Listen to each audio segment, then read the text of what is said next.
బంగారాన్ని విడిపించి ఆ రోజు ఆన్లైన్ రేటుకే మేము కొంటాం. Sharma gold company. నమస్కారం, సుమన్ టీవీకి స్వాగతం.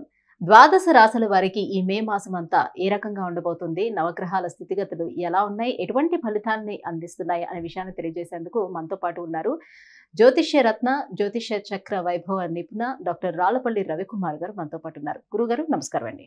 నమస్కారం. గురుగారు, ద్వాదశ రాశుల వారికి ఏ రకంగా ఉండబోతుంది మే మాసం అంతా అనే విషయాన్ని తెలుసుకునే ముందు నవగ్రహాల స్థితిగతులు ఏ రకంగా ఉన్నాయి వాళ్ళ మొత్తం అంతా కూడా. రవి గ్రహం వచ్చేసి మనకి వృషభ రాశిలో ఉన్నారు. అలాగే కుజుడు వచ్చి మనకి మీన రాశిలో ఉన్నారు. అలాగే రాహు వచ్చేసి మనకి అదే మీన రాశిలో ఉన్నారు. అలాగే గురువు వచ్చి మనకి 1 మే నుంచి గురువు మారుతున్నాడు కాబట్టి గురువు మనకి వృషభ రాశిలో ఉన్నారు. అలాగే శని స్వస్థానమైన కుంభరాశిలో ఉన్నారు. అలాగే శుక్రుడు వచ్చేసి మనకి మేషరాశిలో ఉన్నారు. కొన్ని రోజులు మే 15 తారీఖు తర్వాత నుంచి మటుకు వృషభ రాశిలోకి వస్తాడు. అలాగే ఆఖరిగా వచ్చి బుధుడు వచ్చేసి మటుకు మనకి వృషభ రాశిలోకి వస్తాడు. ఇప్పుడు మనకి నర్మదా నది పుష్కరాలు కూడా స్టార్ట్ అండి 1 మే నుంచి. మనం ఎప్పుడైనా సరే ఒక రాశి నుంచి ఇంకో రాశికి గురువు మారినప్పుడు ఎలా చూసుకోవాలంటే, పుష్కరాలు ఎప్పుడైతే ఆరంభం అవుతాయో ఆ రోజు నుంచి మనకి గురువు ఒక రాశి నుంచి ఇంకో రాశిలోకి మారుతున్నట్టు అన్నమాట.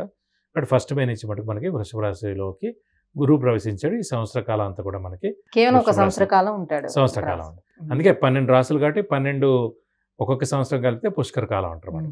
సో అందుకే 12 సంవత్సరాలకి పుష్కరం అంటారు. గురుగారు, మేషరాశి వారికి ఈ మే మాసం అంతా ఏ రకంగా ఉండబోతుంది, గ్రహస్థితిగతులు వీరికి ఏ రకంగా ఉన్నాయి? మేషరాశి అనగానే మనకి అశ్విని 1, 2, 3, 4 పాదాలు, భరణి 1, 2, 3, 4 పాదాలు, కృత్తిక 1వ పాదం. ఈ నక్షత్రాల సమూహం వచ్చేసి మనకి మేషరాశిలోకి వస్తుంది. ఎప్పటి నుంచో మీరందరూ కూడా వెయిట్ చేస్తున్నారు, మన గురుబలం ఎప్పుడు వస్తుంది, అయితే మన టైం ఎప్పటి నుంచి బాగుంటుందని. సో ఇప్పుడు మటుకు టైం వచ్చిందండి. 1 మే 2024 నుంచి గురువు మేషరాశి నుంచి ద్వితీయ స్థానంలోకి ప్రవేశించాడు. సంవత్సర కాలం ఇక్కడ ఉంటాడు. మనం ఎలా కనుక్కోవచ్చు అంటే గురుబలం స్టార్ట్ అయిందని చెప్పి, పుష్కరాలు ఎప్పుడైతే స్టార్ట్ అవుతాయో ప్రతి సంవత్సరం, ఆ సంవత్సరం మనకి డేట్ చూసుకుంటే కనుక ఆ డేట్ రోజునే మనకి ఒక రాశిలోంచి ఇంకో రాశిలోకి గురువు మారినట్టు అన్నమాట. కాబట్టి 1 మే నుంచి నర్మదా పుష్కరాలు స్టార్ట్ అవుతున్నాయి కాబట్టి 1 మే నుంచి మేషరాశి వారికి ద్వితీయ స్థానం అంటే వృషభ రాశిలోకి గురువు సంచరిస్తున్నాడు. సో ఈ మే నెల ఫలితాలు ఎలా ఉండబోతున్నాయో చెప్దాం. ద్వితీయ స్థానం అంటే వాక్స్థానం, కుటుంబ స్థానం, నేత్రస్థానం, ధనస్థానం. సో మేషరాశి వారికి వాక్కు చాలా బాగుంటుంది. అంటే ఫర్ ఎగ్జాంపుల్ మనం ఏం మాట్లాడినా మన మాటతోటి ఎలాంటి పనులైనా కూడా మనం చేసుకోవచ్చు. సో అలాగే యాంకర్స్ ఉంటారు, ఈ సంబంధించిన వృత్తులు, డబ్బింగ్ ఆర్టిస్టులు ఉంటారు, అలాగే సినిమాలో డైలాగ్స్ చెప్పేవాళ్ళు ఉంటారు. సో మాటకు సంబంధించిన ఏదైనా సరే తప్పకుండా కూడా వాళ్ళు సక్సెస్ అవుతారని చెప్పవచ్చు. అలాగే వాక్స్థానం, ధనస్థానం, ధనానికి ఏ ఇబ్బంది ఉండదండి. ఇన్నాళ్ళు కొంచెం ఎందుకంటే మనకి మేషరాశి వారికి ముఖ్యంగా 2 ఏళ్ల క్రితం 12వ రాశిలో మనకి గురువు ఉన్నారు. మళ్ళీ ఇప్పుడు మేషరాశిలో గురువు ఉన్నారు. సో ఒక సంవత్సరం 12వ రాశిలో అయిపోయింది, ఇంకో సంవత్సరం స్వస్థ అంటే 1st రాశిలో ఉండిపోయింది. బట్ 2 సంవత్సరాలు ధనానికి చాలా ఇబ్బంది పడ్డారు. సో ఇప్పుడు ఆ ఇబ్బందులన్నీ కూడా తొలగిపోయని చెప్పచ్చు. సో ధనస్థానంలో గురువు ఉన్నందుకు ధనానికి ఏ ఇబ్బంది ఉండదండి, ఖచ్చితంగా చెప్పచ్చు. అలాగే ధనస్థానం అయిపోయింది. అలాగే కుటుంబ స్థానం, ముఖ్యంగా కుటుంబానికి ఏ ఇబ్బంది ఉండదు. కుటుంబంలో ప్రాబ్లమ్స్ అన్నీ ఏమున్నాయి కూడా అవన్నీ కూడా సాల్వ్ అవుతాయని చెప్పవచ్చు. అలాగే ధనస్థానం అయింది, వాక్స్థానం అయింది, కుటుంబ స్థానం అయింది, నేత్రస్థానం. నేత్రస్థానం అంటే మనకి కళ్ళు అంటే ముఖ్యంగా కళ్ళు ప్లస్ ఆరోగ్యం కూడా ఏ ఇబ్బంది ఉండదని చెప్పుకోవచ్చు. సో ఆరోగ్యంగా ఉంటారని చెప్పచ్చు. ఇంట్లో పెద్దవాళ్ళు కానీ చిన్నపిల్లలు కానీ, అలాగే మీ ఆరోగ్యం కూడా చాలా బాగుంటుందని చెప్పాలి. అలాగే శ్రమ, కాలం, ధనం వ్యర్థం కాకుండా ఉంటుంది. అవసరానికి డబ్బులు సమకూరుతాయి, రావాల్సిన బాకీలు వసూలు అవుతాయి, స్పెక్యులేషన్స్ కలిసి వస్తాయి, మధ్యవర్తిత్వం వహించవచ్చును. అలాగే విద్యార్థులకి సువర్ణ అవకాశం అని చెప్పుకోవచ్చు.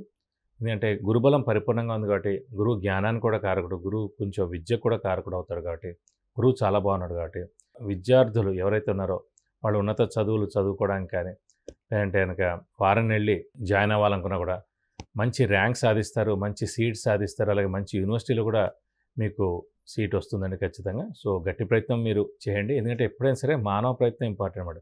ఎప్పుడైనా హార్డ్ వర్క్ మనది 99% చేస్తే దానికి అదృష్టం తోడవుతుంది, అలాగే దైవబలం తోడవుతుంది, ఇవన్నీ కూడా అవుతాయి. ముఖ్యంగా మేషరాశి వారికి మటుకు దైవబలం పరిపూర్ణంగా ఉంది కాబట్టి అనుకున్న పనులని ఖచ్చితంగా నెరవేరుతాయి. ఇంకోటి మేషరాశి వారికి యోగకారకుడు, అదృష్టకారకుడు, లక్ ఫేవర్ చేసే గ్రహమే గురువు అండి.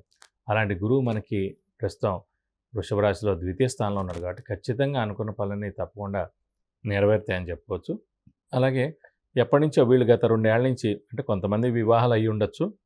అవి ఎందుకయ్యాయి అంటే గురుబలం లేకపోయినా వాళ్ళ తల్లిదండ్రులకి గురుబలం ఎవరెవరికి ఏదో రాశి వారికి గురుబలం ఉండడం మూలాన్ని వారు కన్యాదానం చేసే యోగ్యత వాళ్ళకి లభించింది కాబట్టి వివాహం అయింది.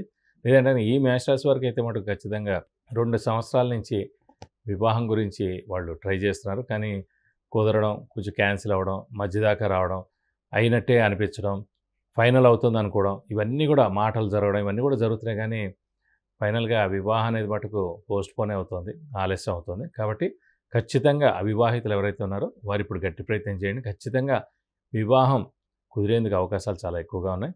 అలాగే సంతానం వాళ్ళు కూడా 2 ఏళ్ల నుంచి ట్రై చేస్తున్నారు. సంతాన నష్టం కొంతమందికి జరిగింది. అలాగే సంతానం ఆలస్యమైంది. అలాగే చాలా ఇబ్బందులు, మాటలు కూడా పడి ఉంటారు ఈ మేషరాశి వారు ఎవరైతే ఉన్నారో, మగవాళ్ళు కానీ ఆడవాళ్ళు కానీ ఎవరైనా సరే సంతానం లేనందుకు. సో ఖచ్చితంగా ఇప్పుడు సరైన సమయం, గురుబలం పరిపూర్ణంగా ఉంది కాబట్టి ఖచ్చితంగా సంతానం లేని వారి సంతానం కలుగుతుందని చెప్పుకోవచ్చు. ఎందుకంటే సంతాన కారకుడే గురువు అండి.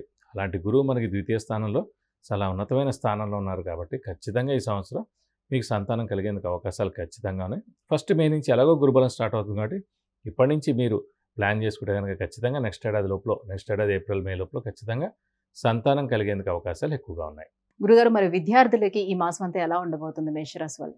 విద్యార్థులకి ఈ నెల ఎలా ఉండబోతుందంటే విద్యార్థులకి సువర్ణావకాశం అని చెప్పచ్చు.